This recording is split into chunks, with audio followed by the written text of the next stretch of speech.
This is True Multifamily, the show where we dive in on what really happens after closing a multifamily property. We're going to expose the role of asset manager. That's a person who has the responsibility of seeing the vision, executing the plan, and managing people, budgets, and timelines, all to deliver returns for our investors. These are the real struggles, the real victories, and the real stories of asset management. Welcome back to another episode of True Multifamily. I'm your host, Justin Fraser, here with another awesome episode. I'm here with Shawn DiMartile. Shawn from the Multifamily Takeoff podcast has quite the story for us today. Shawn, welcome to the podcast. Thanks, Justin. Appreciate it. For all your listeners, hopefully I can provide some value to you guys today, learn a thing or two on not to make the same mistakes that I've made. Well, we're so grateful that you've agreed to come on and share a story that could be a little tough to relive. And it's something that I think is incredibly important for our listeners to hear because, learning from, success is great. But as most of our guests who come on share some tough stories, but that's the best way to learn. And so I tend to like to I let other people learn from my mistakes, as I'm very open on this podcast about the multitude of mistakes that we make through managing multifamily, and having guests that are willing to do the same is really, really excellent. So before we even start, I want to say thank you for that. And Shawn, let's go ahead and tell us about your podcast before anything else. So the podcast, the Multifamily Takeoff podcast, thank you, by the way, for letting me plug the podcast. It's a podcast all about multifamily. It's usually about hour-long episodes. We started this about a year ago, actually, almost to the day. And we started that podcast after, studying multifamily and realizing that, bringing in top people to learn from them was going to not only help us, but also provide value to a lot of people. And we would hope that value would reciprocate. But our podcast has shown us a lot of success. We've been able to bring on all kinds of top operators, and I encourage anybody to go give that a listen. I think that it's more of a long form show, and it's served us well so far. Oh, that's really great. I highly recommend you guys give it a listen. I've enjoyed the episodes I've listened to. You've had some really great guests on there, and you want to learn more about multifamily. That's the way to do it. Obviously, we all love podcasts here, so give a shout out to my friend Shawn and go check out Multifamily Takeoff for sure. Absolutely. Shawn, let's tell everyone before we get into your story about your 32 unit. Tell us a little bit about you, because I know this 32 unit was your first deal in real estate total. So before we even talk about that, we've got to figure out how did you even come across this 32 unit? How'd you get started? What made you decide to get into multifamily investing? For sure. I'm going to give you guys the abridged version real quick. So my background is in air traffic control. That's actually still my W-2 job. I haven't been able to quit it just yet. So myself and my two partners are all three air traffic controllers down here in Southern California. I was an air traffic controller in the Navy for 5 years, got out, got hired by the FAA, met those two guys, and we were just both obsessed with real estate. My other two partners already had, some small multifamily, a couple of single families and condos that they were renting out. And we were constantly chatting real estate and our desire to grow and get into multifamily. And then one day the partnership just kind of formed. One of us was just like, hey, let's just go for it. Let's get right into the multifamily and stop beating around the bush. Like if we do this slowly one at a time on our own, it's going to take way longer. So let's put our money together and go for it. And that's when that decision was made for the partnership. And that's also, by the way, why it's called the Multifamily Takeoff. That's a little spin on it. See there? So I love it. I love it because I was envisioning, like the first time I listened to your episode, I was like, taking off multifamily, like quick acceleration, but the whole air traffic control angle. Exactly. Smart. You have a brander on your team, like someone who's familiar with marketing. Mike is the brander.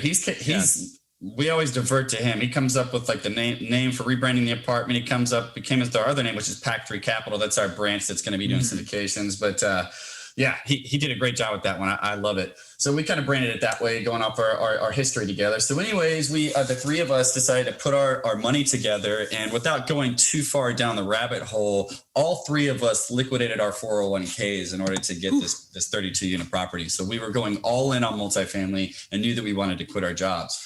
So we started looking out of state in the Midwest. We picked a couple of different markets that we liked because we like the market fundamentals for a couple of different reasons, population growth, jobs, ability to get in at affordable prices where we could actually also compete and get the attention of brokers. Because a couple guys, newbie guys trying to go to, Dallas, Fort Worth, and all of a sudden get good deals sent their way is way harder than you think for the listeners out there. Well, so anyway, pause real quick on that, because why? Why is it hard for someone that's new that just wants to go buy a 32 unit to go to Dallas? The reason why it's hard is because it's hyper competitive and there's already so many people established in those markets. Okay. And those markets are hot. That's where a lot of jobs are moving. A lot of the population is moving. So if me, Shawn, and Pack 3 Capital, I go to the brokers and I'm like, hey guys, they're gonna vet me very hard because I'm vetting them. They're vetting me. They're vetting me more than I'm vetting them actually. And they're gonna say, okay, what assets under management? Who's on your team? Et cetera, et cetera. And if I don't have much under my belt, it's way harder for me to get the good deals sent to me as compared to all these other guys they have on their email contact list. And they're getting bombarded with people from California and groups from everywhere trying to go to those kind of markets and get the good assets. So the reason why we wanted to try and stay away from those like primary markets like that is because we don't want to be one of 50 that are trying to get the good deals. And even if we get a good deal sent to us, we're going to be bidding on that deal with like 30 other groups plus. There's literally that many people that will be bidding on that deal. So to get to best and final, it's possible, but it's way harder from guys out of state like ourselves with lacking experience. That's why. That was a really great summary, and I 100% agree. Yeah. So we've decided to try to find some markets that can meet our criteria while also allowing ourselves to better compete. And so we found markets like Indianapolis that we liked. We liked Louisville, Kentucky, Lexington, Kentucky, a couple parts of town like that. So the way we got this deal was networking with the brokers. My partner, Rich, is our main guy for that. We fly him out to these markets. He takes these guys out to dinner and really tries to get to know them personally so that we can try to make a connection. That's how we got this deal sent to us. It was a 32-unit deal. This deal, it took, we had to convince the bank to lend us over $1 million. We had to get the deal, which was hard enough. And then, we got this from a mom and pop owner. Pop passed away. Mom was selling the assets. And mom was really firm on her price. And it wasn't a great deal, but it was a pretty good deal where we can make double our money. But it needed a lot of work. This was a heavy value add. So there was risk involved with this. And for guys that are brand new to this, that's quite a bit of risk. But we knew that if we wanted to continue to grow, we've got to jump in. So we went all in on this, and we went for it because we knew we had to get the experience and just start getting deals taken down. What I love about that really ties to what you said about the conversation of Dallas is that, you found a deal. What market is this in? This is in Greenwood, Indiana, which is about 15 minutes south of Indianapolis. Greenwood, Indiana. Okay. Yeah, in the suburbs. You're in the Midwest and you found this deal and it was good, not great. But you had the long-term in mind, like we got to get into something. It's not going to be a bad deal. We're not going to lose money. You said double money over some time frame. Great. So, for me, I think it's more important to get started in the right direction than to sit, because you very easily could have sat there and waited for the brokers to call about the Grand Slam in Dallas or any market for that matter and never gotten around to it. Agreed. But as I'm sure you'll tell us, you start, you have some success, and then the next is more successful. And no one's ever going to get rich off their first 32 unit deal. It's really just the first step in the right direction. Agree 100%. I really do think for a lot of listeners out there, this business, the cat's out of the bag. Okay. More and more people are learning that this business is very lucrative, that it's very recession resilient. A lot of people who might have been investing in other asset classes are now coming to multifamily. It gets more and more popular by the week. And your show and my show are not helping us as far as that's concerned. Right. That's absolutely true. So with that being said, that's why our thought process was like that, but also, just getting started so we can get in the game, get some experience. The banks, it's hard to get lending on your first deal. The banks are like, okay, what's your net worth? What's your experience? So not only are you trying to convince a broker to send you good deals, you got to convince a bank to lend you a couple $1,000,000 if you're getting. You have to convince everybody that you're legit. Yeah. Even when you might be feeling some doubt about that as well, right? It's like, believe me. Yeah. They want to see your business plan, all kinds of stuff. So we got into this deal, and like I said, it wasn't great. We tried to negotiate with the seller because we started finding things that needed to be fixed that she wasn't forthcoming with. And at the end of the day, we closed on this deal. It took a long time to close. I think we had this thing under contract for literally like 5 months because it went to probate situation because her brother thought that he had some rights to the property. So they had to go to court. The judge had to allow them to sell the property. It was all kinds of stuff just getting to close. So we got to this property to close, and something started going right and something started going wrong. And which do you want to hear first? Well, I know you want to get into what went wrong, but let's start. Give us a win. Let's start with a win. What went right? So the win with this property is that, first of all, the markets were well below rent, or excuse me, the rents were well below market. And that's because mom and pop did not, this property is a 1968 vintage, and they basically didn't do anything to it maybe since 1968. Okay. So the property, the rents were well below market. So when we go in and start renovating the units, we were able to get the rent increases immediately. No problem. We were getting $150 plus rent increases, which is exactly what we needed in order to get the returns that we wanted. And that's about the only good thing that happened from day one, which luckily multifamily is very forgiving if you can keep bumping up those rents. So a lot of these mistakes have been kind of washed away a little bit, but it would have been way cooler if those bad things didn't happen. Well, if you're on probably almost any other podcast, you tell me you come in, you got your first deal, rents went up $150. We're all popping champagne saying that's awesome. Nice job, Shawn. And by the way, nice job, Shawn. That's great. You got it. Thank you. You're getting rent bumps. That's really awesome. But there's this whole other side to it. So tell us what else happened in the course of owning the property. One of the first things that happened, and that some of it was expected, but was the mass exodus of people. Okay. So this is something that as you study this business and read a lot of books, you'll hear a lot of people warn you about this, that when you're repositioning an asset that's in particularly bad shape, a lot of people might start leaving when they see that new ownership with new management and new rules are in place, and they're not going to let this whole that bad stuff fly. Well, initially, there were 4 units that were vacant, and she asked us if we wanted her to fill them, try to fill them. And we told her no. The reason why we told her no is because we don't want her filling them with her quality of tenants, which weren't good. Good call. We would rather put our tenants in there and renovate those units. So it started out with 4 vacant units. Well, come time for close, now we're up to 8. Okay. 4 people just left. Yep. So now we have 8 vacancies on a 32 unit property. That's a lot of vacancy. Okay. And when you got the new debt, which is on there, where our break even is not looking so break even, it's looking break negative. Yep. So we're bleeding money a little bit, which we were a little bit prepared for, but it just took a lot longer to get the ball rolling. So we started renovating the 8 units right off of the bat. And then we finished renovating those 8 units, and then the property starts sitting on the market a little bit longer than we anticipated. And that one of the reasons for that was because our property manager wasn't properly marketing these properties. So we started secret shopping our own property, hitting it up on Zillow, messaging that we're interested, hitting it up on apartments.com, just saying, hey, would love to come check out this property, and not getting a response for a week. And that was a big red flag. It's like, okay, great. Now our property manager isn't properly marketing this property. So we essentially took that over, and we paid a leasing agent. We renegotiated the lease up fee with our property manager.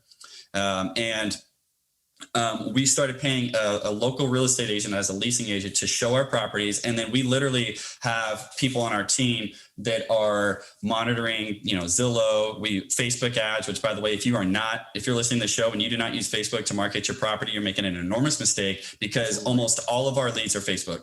That's true. So we were able to drastically increase our leads through heavily focusing on that. And that was influenced by Neil Bawa, by the way. I know you know Neil. And Neil Bawa was an amazing asset manager when it comes to this, and he employs people to do these types of things for him as well. Yep. So we started doing that, and we were able to start filling it up better. So that's one of the things that went wrong, is that, and then more people started leaving. So we're in the middle of renovating 8 units, and then a couple people just will leave. One person left, by the way. And as some of these people leave, when we inspected the units weren't as bad as they left them. Some people will leave, and again, these are not the best class of tenants, and they'll just like pack up and leave before the lease is over, not say anything, just stop paying, and then they'll leave all kinds of furniture. One lady left a bird just flying around inside of her apartment with a cat, and just like never came to pick it up. Like so our property bird? Yeah, our property manager was actually feeding the animals until the HSPCA came and picked up the animals because they didn't want them to die. So, there was some rough waters initially with that. And then, well, let's unpack that a little bit if you don't mind. I know you got another one for us, but there's a few things in there that I took notes on. The first thing that you said is that when you're repositioning an asset, people will leave because of the new rules. New sheriff in town is what I normally call it. And we actually factor that into our business plan now, where, as you know, we just closed on a property, and I think we've got, when we close, 3% vacancy, and I'm pretty much expecting to get up to 10 in the first 2 months, because I know that tenants aren't going to like the fact that I'm not letting them fight in the street, or I'm lighting up the dark corners of the property, or whatever we're doing by having set operations and policies that tenants might have been able to get away with in the past. And so that's something that anyone who's going to take over a new property should absolutely take a note of and plan for that. That just because I've got 4 vacant units right now, chances are you're going to get at least a few more. Exactly. And so that's very important. But you can actually usually build a business plan around that, because sometimes you need the units. Like on this property that we just bought, I need those units to renovate. So I want tenants to leave because I want to start my renovation plan right away. So you knew you were going to be bleeding money initially, but now you've got twice as many vacancies as you thought. But I love that so how long was it when you had finished renovating a unit, that first unit that you've sort of wrapped up, to, you said it's been sitting on the market too long? Like what was that process like? The time frame of, we finished this thing, we're all proud of it, right? Contractors are done. Why isn't anyone moving in? What's happening? Like, go through that process a little bit. So when, we expect it to take anywhere from, within the first week or two with putting a property on the market, we expect to get a certain number of leads, right? And a certain number of leads that would lead to, or interest that would lead to scheduling a tour. And then a certain number of people that schedule a tour to actually go on the tour. And there's a certain number of people those to submit an application or show interest, right? Well, within the first week or two, we're not really getting, our property manager would give us a report on the interest in the property. And there might be 20 people that were interested, and then nobody scheduled a tour or something like that. So the way they were getting us those numbers is that if somebody basically clicked on the Zillow ad and showed interest, and Zillow would shoot them a report or something, and then they would give us that report. But they weren't really following up with these people, which was key. And after 2 weeks go by and we don't have any applications, and our rents, we've already reduced rents to where we should be getting some kind of action, alarms started going off. We're like, okay, why is this taking so long? That's when we started secret shopping now we're another week in, because we wanted to see how long it took our property manager to respond to us, so that we can bring them numbers and say, okay, we sent this email on this day, and it took you 5 days before we ever heard anything back, or we never even heard anything back in most of the cases. So then, another week goes by, and it ends up being about a month before we really are like, okay, we need to completely change this strategy, because a month cannot go by with a property sitting on the market, because every week we calculated, I don't remember what it was, but every week we're losing, hundreds and hundreds of dollars. So that was when we decided to reformulate a strategy for getting, or having these leads result in applications and leases being signed. Yeah. And once we implemented that new strategy, which I kind of briefly outlined earlier, hiring a leasing agent that will actually walk the unit with these people and be a salesman to responding to people rapidly, same day responses on Facebook, Zillow, apartments.com, the whole lot. And after we did that strategy, within a week or two, we had like all those units filled up. It was just like that. Perfect. That's it. It takes attention. It takes responsiveness. Good on you for secret shopping your property that quickly and recognizing that problem very fast and putting the data back in front of the PM and saying, what's going on. So I'm not exactly clear. Did you fire the property manager and hired a leasing agent separate, or you kept them on to sort of do the bookkeeping and back end and stuff, and you took the leasing side of it right from them? We did the latter that you just mentioned. We kept on the property manager, and the reason why we kept on the property manager is there's a lot of things that we do like that they did. There is a bunch of things that they do great, and this was an area that they didn't do well. So why didn't we fire them? When you have a property that's 32 units, you're kind of limited on property managers sometimes in certain markets, right? Because some property managers, they won't touch it unless it's 100 units or more, or 150 plus. And then other property managers might really only focus on single family and not have as much experience in this space. So then when you take all of those out, you might have a couple of options for property managers that are willing to take on this property and have the wherewithal and expertise. And out of those, we interviewed them all very, very extensively. And this was the one we liked best. But this one was great still at other things, like great at, quickly responding to new work orders for, maintenance requests. Like within the same day or the next day, they were always fixing it very, very quickly. They do a good job on the renovations. Their pricing's pretty good on the renovations as well.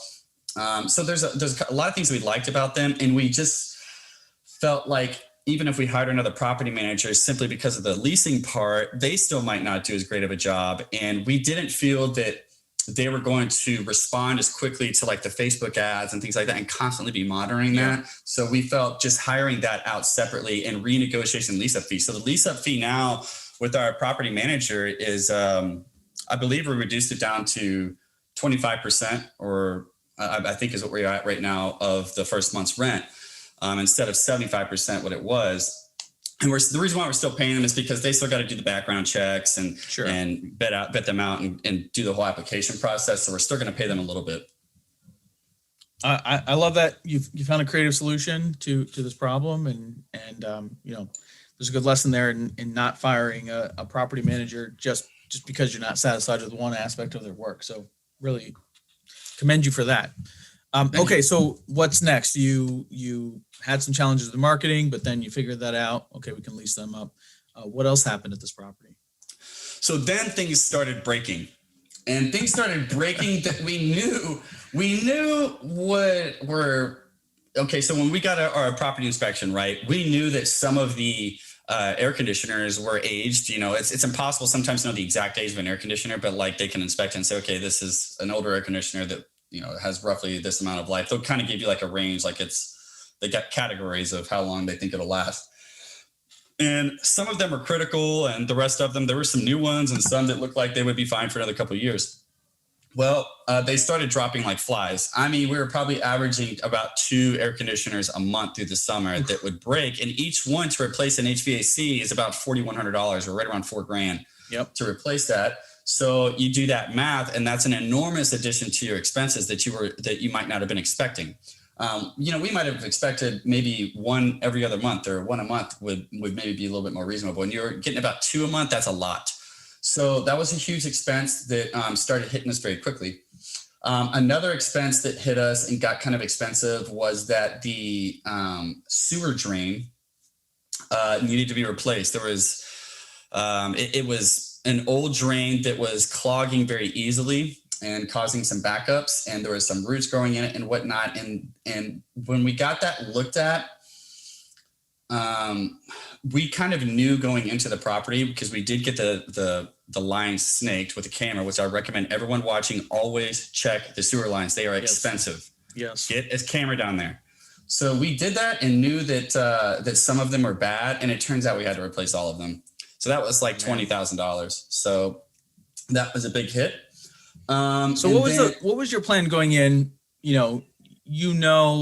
Okay, visually you can walk and see some of these AC units look old, and you did the camera, so you thought you might have been okay. That's unfortunate. And by the way, I agree. Always snake the lines with the camera, but as you just heard, that is not a perfect scenario, because you don't know, and sometimes they go. even if you put a camera down them. Mm-hmm. So what was the plan going in? I mean, you had, first off, was your debt set up like a bridge debt, or were you bringing the renovation money in cash? Like, did you have to go to a bank every time you needed to do renovations? What was the plan? So the plan, we actually had cash to do the renovations. We looked at this property, knew we had to replace all the balconies because the balconies were in really bad shape. So we knew we had to replace the balconies. We needed to eventually replace the windows, and then basically all new interiors, you name it. And we basically redid the interiors, right? So we had all of that in the plans, and some of the common areas like the hallways we're renovating. So we really had the money for that, and but it was a little bit close. I would say that we were undercapitalized, and we've learned a lot of important lessons on going in overcapitalized. However much money you think you need to have a contingency as well, just in case random things go wrong, and they will more than likely. So doesn't that hurt the returns? Doesn't that hurt the way that the property looks on the spreadsheet? And it does. But that's the thing, is that if your property, if you stress test it and you're really conservative in your underwriting, you're going to save yourself from potentially putting yourself in a bad situation. And if you're taking money from investors, that's even worse. So we've learned now, and through mentorship now are more aware as well, as being extremely conservative and accounting for these things. And if it doesn't pencil out, then move on to the next deal. Your deal needs to pencil out while it's conservative and through the stress test. And if it's skinny and things go wrong, it only takes one really bad deal with you taking money from investors to ruin your reputation, and then no one's ever going to invest with you again. Correct. So if you're struggling to find deals that meet your stress tests and all these extra reserves and stuff like that, keep looking. That's just part of this game. It might take you 6 months or 8 months to find a deal. So with this deal, more things kept going wrong. Mold would pop up because there was a roof leak all of a sudden, and a huge mold problem in like 2 apartments. That's thousands of dollars. So as things started to go wrong, we realized, okay, we're going to get so skinny to where we're going to have we might make it to the end of the business plan, but we're going to have like no money left, and this is not safe. And now COVID's hitting. We closed last December. Oh, and good timing. So COVID's here, and now all of a sudden our issues with trying to turn this property around become a little bit scarier. And we knew that if we didn't prepare ourselves for more bad times, then we could all of a sudden run out of money. And if your business is out of cash, you're toast. So we started looking for debt from private people. And luckily, we have a friend and partner whose father is retired and was willing. He does a lot of hard money lending. He'll invest his money with hard money companies who then lend out to people that are flipping houses or whatever. So we had worked out a deal with him to let us borrow $200,000 at 6% interest only payments. And in order to do that, we had to personally guarantee that debt because we couldn't secure it to the property. The bank wouldn't let him. Right. And so to put some kind of collateral, he said, okay, fine. You guys personally guarantee it, have your money on there and, or yourselves as the guarantee. And he would do it for us. So that was able to give us $200,000 cash to basically give us enough reserves and enough to finish all of our projects. And that was really the saving grace, because now we've been able to continue our business plan. We're almost finished replacing all the balconies. All the windows will be replaced here soon. Fascia and stuff and everything is going to be painted. It's going to look beautiful from the street. The grass has been treated all year long, so it's looking beautiful. And the units look great on the inside. We only have 10 units left out of the 32 to renovate. We're starting to blow our projections out of the water now. Now we're getting even more rent because the property looks great. And we're able to start implementing RUBS, and people are willingly getting on our RUBS program. We didn't do that at first because we didn't feel like, hey, everybody, come to our property that's got these crappy looking balconies hanging down. The interior looks great though, and we're going to charge you this amount of rent and charge you for utilities. And it's during COVID. So we were like, okay, we'll implement this later. Mm. And so now we're starting to implement RUBS, which is also increasing our income, and things are looking brighter. But, it was pretty ugly there for a little while.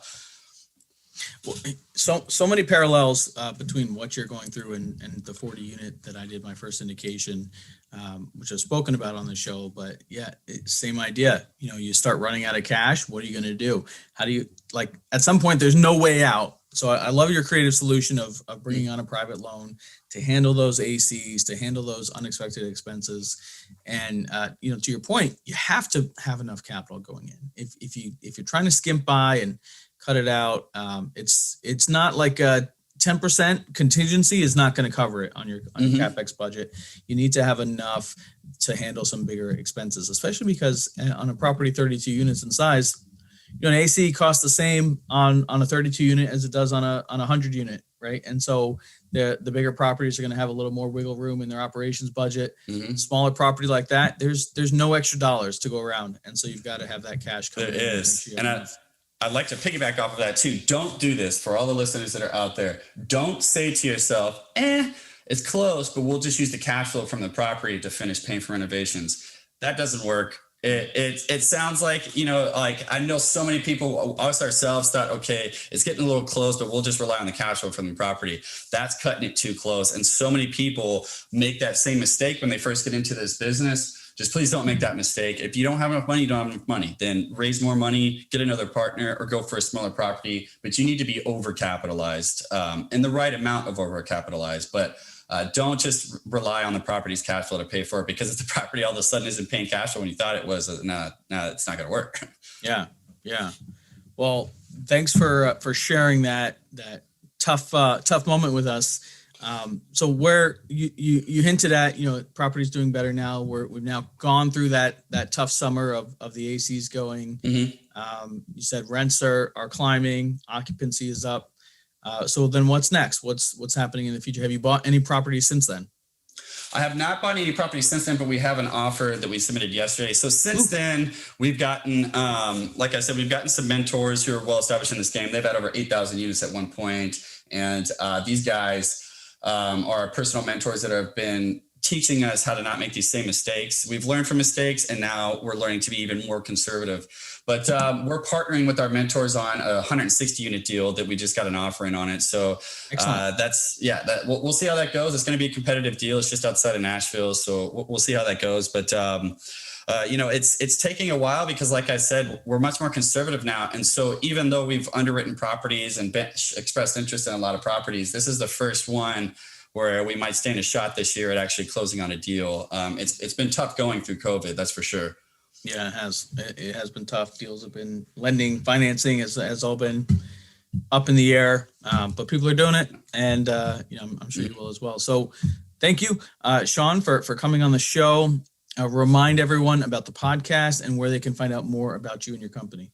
Yes, thanks again. Please check out our podcast, The Multifamily Takeoff. You can find us at themultifamilytakeoff.com, where you can check out our blog as well, learn more about us, and check out some episodes. You can find us on iTunes and Spotify and all that. And don't hesitate to reach out to me personally. You can find me at Shawn, SHAWN, at themultifamilytakeoff.com. That's my direct email. Feel free to email me.